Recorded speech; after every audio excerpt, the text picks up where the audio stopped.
Hello students, let's see this question. Size of nucleus was obtained by the equation R is equals to R naught a की power 1 by 3 where small r is the radius of the nucleus of mass number A and R naught is the constant whose value is equals to 1.5 into 10 to the power minus 15 meter, and it is given that 1 AMU is 1.66 into 10 to the power minus 24 gram.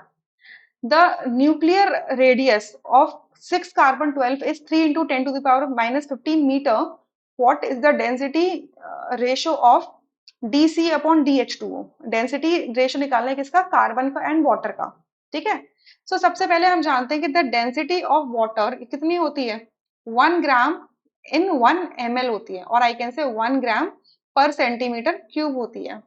तो ये जो ratio है जो हमसे बोला गया निकालने के लिए, dc अपॉन dH2O, इसको मैं क्या लिख सकती हूँ? dc upon 1, right. क्योंकि हमने रेशो में डेंसिटी ऑफ वाटर किस में ले रहे हैं? 1 ग्राम पर मतलब ग्राम पर सेंटीमीटर क्यूब में ले रहे हैं. तो आप डेंसिटी ऑफ कार्बन भी किस में निकालोगे? ग्राम पर सेंटीमीटर क्यूब में निकालोगे. ठीक है. तो अल्टीमेटली आपको क्या निकालनी है? डेंसिटी ऑफ कार्बन निकालनी है. Clear. Now density of carbon क्या होगा? Mass of carbon divided by volume of carbon. ठीक है. मास ऑफ कार्बन मतलब इसका एटम, इसका मास नंबर क्या है इसका? 12 AMU. 12 AMU एंड 1 AMU कितना होता है? इतना ग्राम्स होता है. तो 12 multiply 1.66 into 10 to the power minus 24 ग्राम.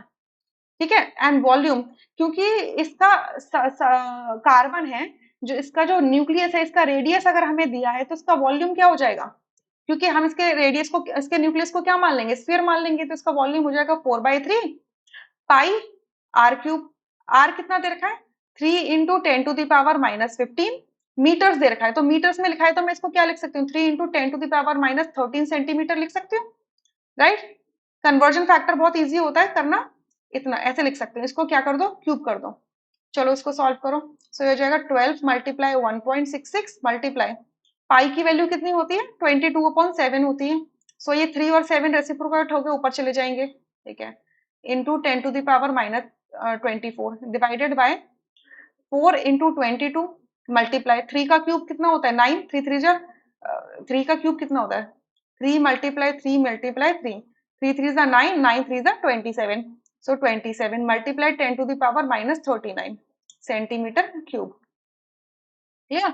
तो इसको आप सॉल्व करोगे तो ये पूरा सॉल्व करके कितना आता है? 1.76 इंटू 10 टू द पावर 14 ग्राम पर सेंटीमीटर क्यूब आता है. तो ये जो रेशो है, इस ये रेशो एक्चुअल में क्या है? डेंसिटी ऑफ कार्बन है. यानी कि इस रेशो की वैल्यू क्या है? 1.76 into 10 to the power 14. Unit हटा दोगे क्योंकि यूनिट से यूनिट कैंसिल हो जाएगी रेशो के अंदर. तो सेकंड ऑप्शन करेक्ट है, बाकी सारे ऑप्शंस क्या हो जाते हैं? इनकरेक्ट. ये 22 है. ठीक है. I hope you understood this question. Thank you.